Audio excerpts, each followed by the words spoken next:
perspectives of what you feel about this conversation. Remember, our social media handles are at K24 TV. That's the handle that you can use for X, and also the handle that you can use on Facebook. And our WhatsApp line is right there on your screens. Right. So, Lashan, you are saying that in your community, men are, of course, just sped up, for lack of a better word, in terms of their growth into manhood, from circumcision, you have, herding cattle, then you have circumcision, and then all of a sudden you're expected to turn into a man and provide for your family, and the responsibility and the weight of it is already on you, right? So that's what you are elaborating on. Yeah. So what that brings and the pressure that comes with it is usually coming into mental health part.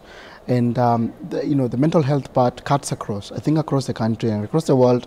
The pressure on men to to catch up and man up and sort of figure out everything.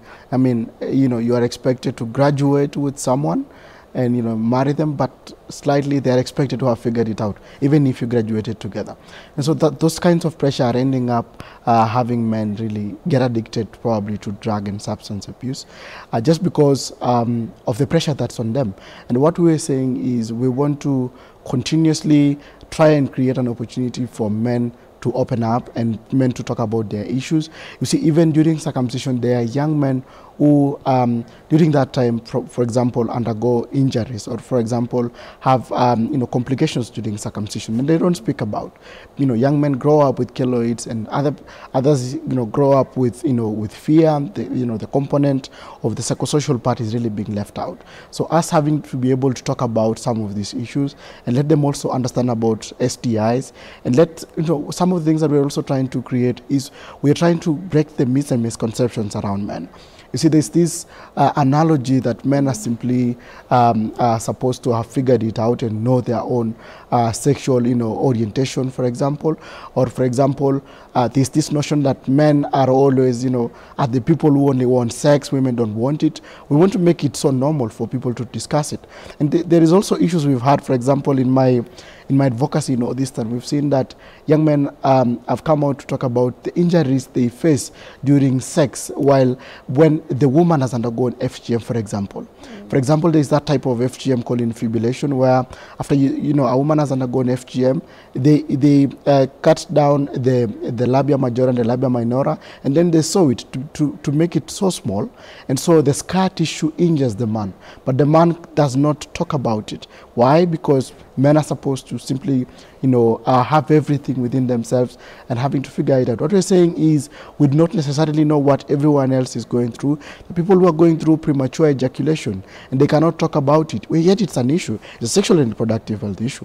There are people with, would not necessarily cannot tell that they're probably at risk of prostate cancer.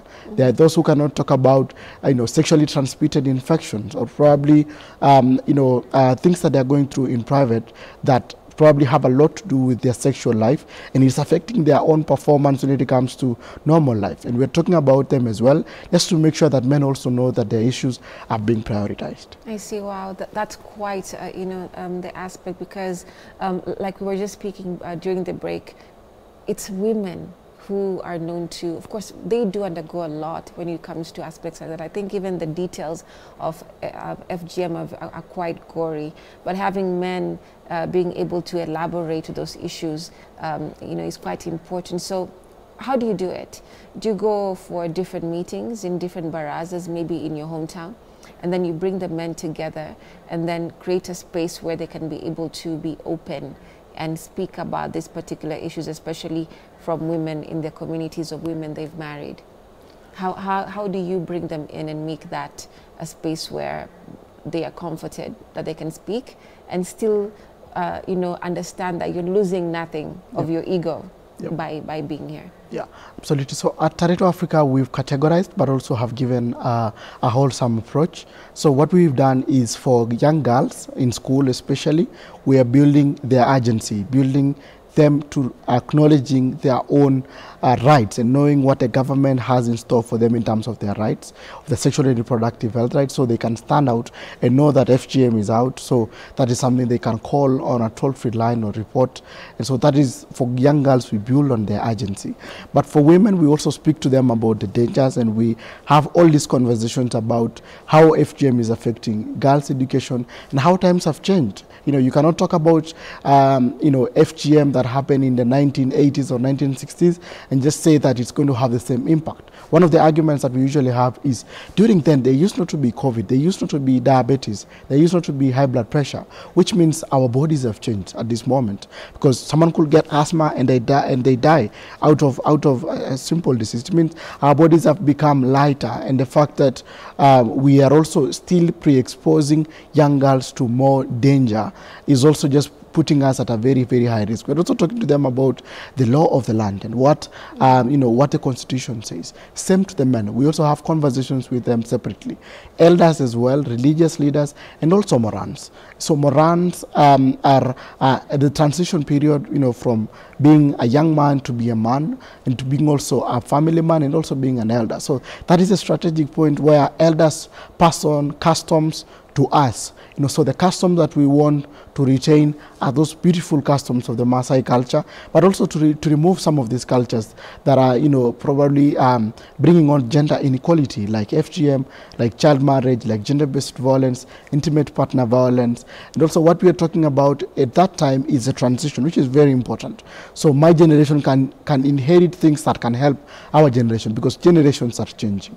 So apart from also the Morans, we speak to religious leaders.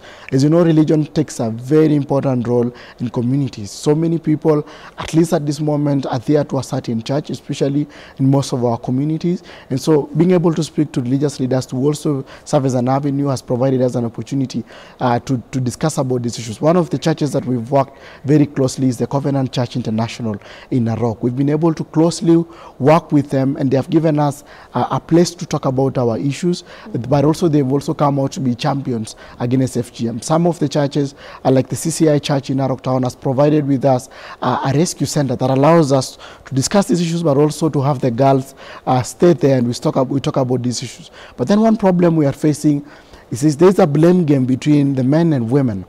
Men say that it's the women who are practicing it, and they're the ones who actually practice FGM. They're the ones who are mandated to cut the girls.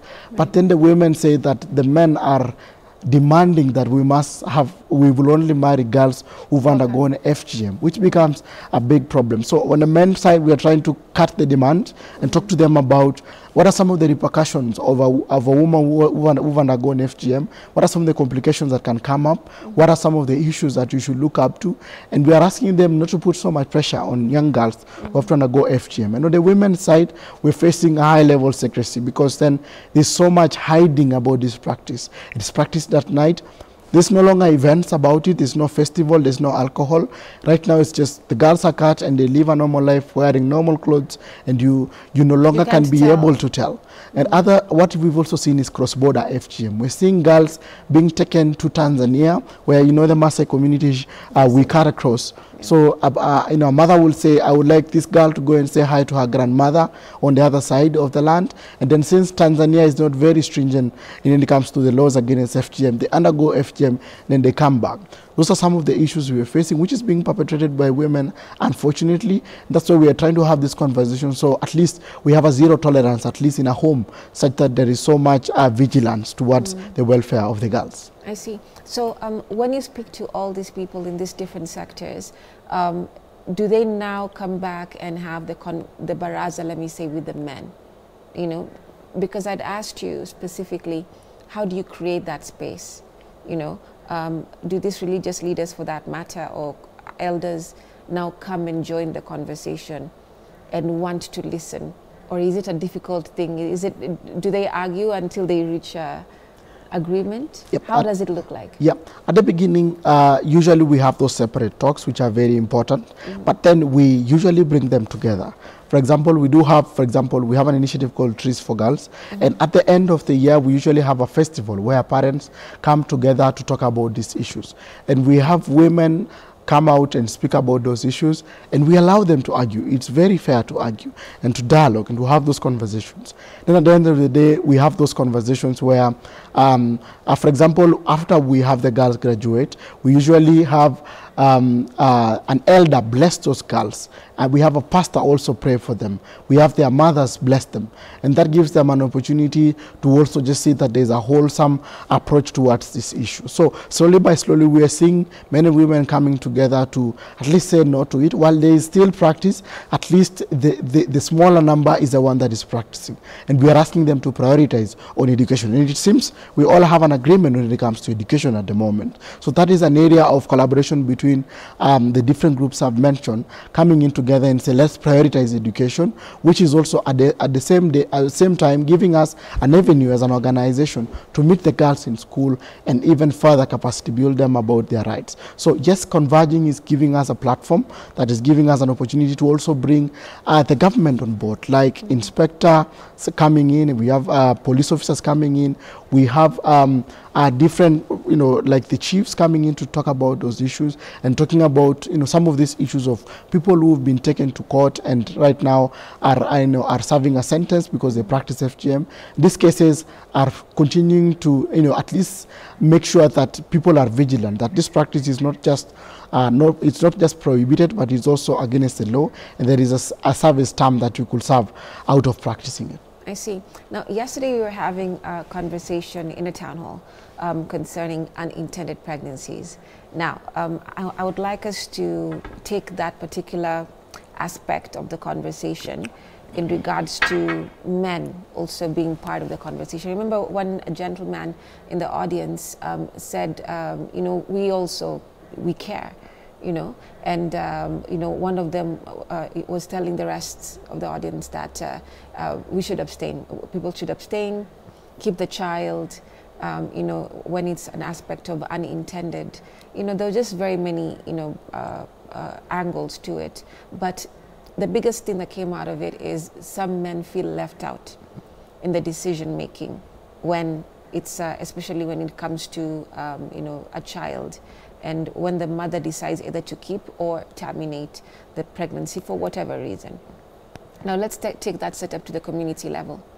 And you have a young girl, she's married, and she's about to give birth or whatever it is. You find that most of these women, at least from what we see, they take care of the child mostly by themselves. We don't see the men actively in the process of, being dads. Like you said, rightfully, their roles are provision and the rest, right? So how does it look right now in present day, especially when it comes to, pregnancies, unintended or not, in a marriage setup or not? How are men taking responsibility of that?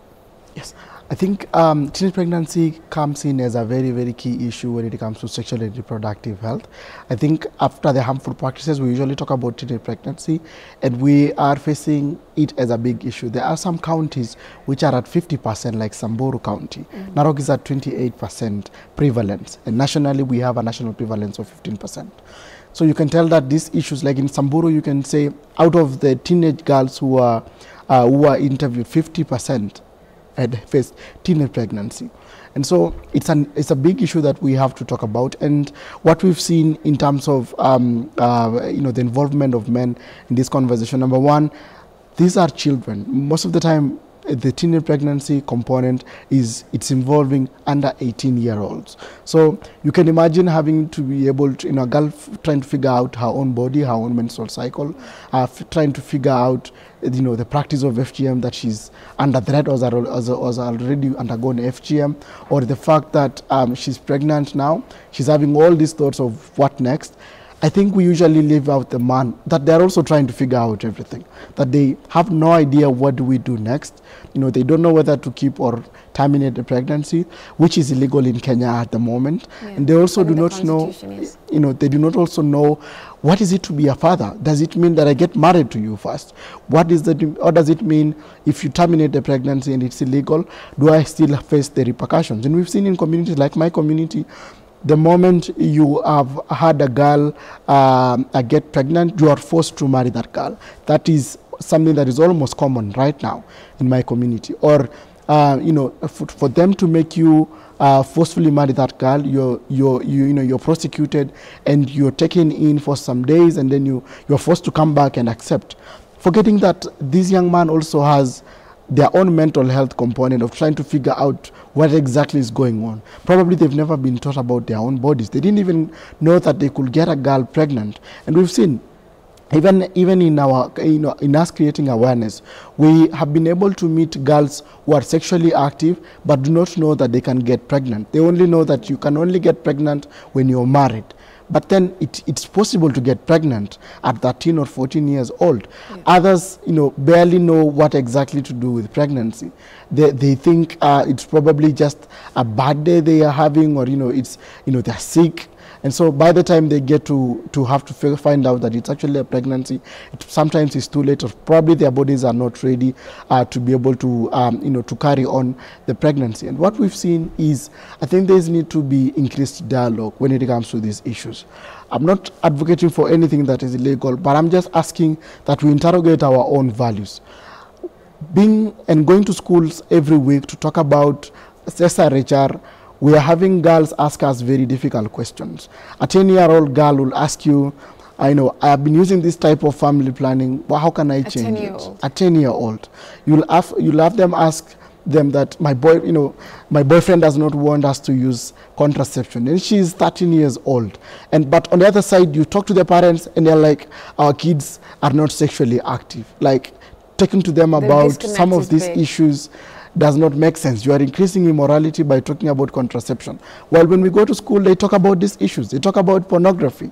They talk about some of these cases being like, I would like to, I'm trying to look at my menstrual cycle to figure out my safe days. But on the other side, the parents don't know that that girl actually knows everything about menstrual cycle, and they're actually sexually active.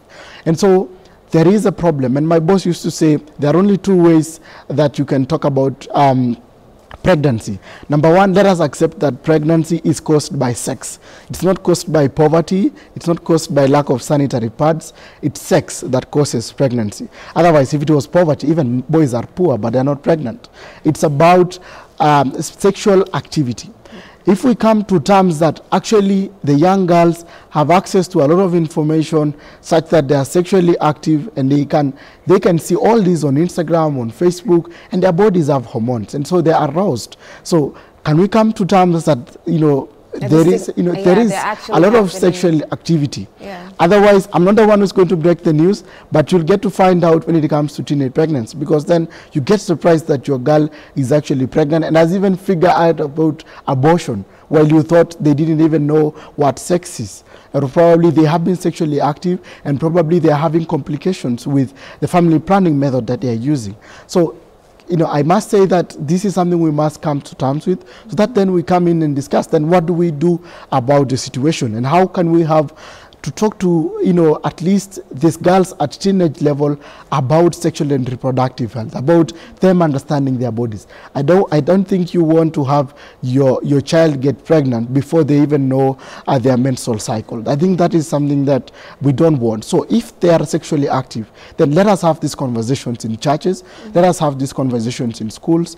I think one day we were having a conversation, and one of our colleagues came, and her daughter came, very small girl, and she said, "Mom, so-and-so kissed me today." And so while we've been talking up to other girls about sexual and reproductive health, even our own families are also trying to figure out this whole thing. So how do you talk to a young kid who said, a boy kissed me and I felt good, and she's just 8 years old or 9 years old?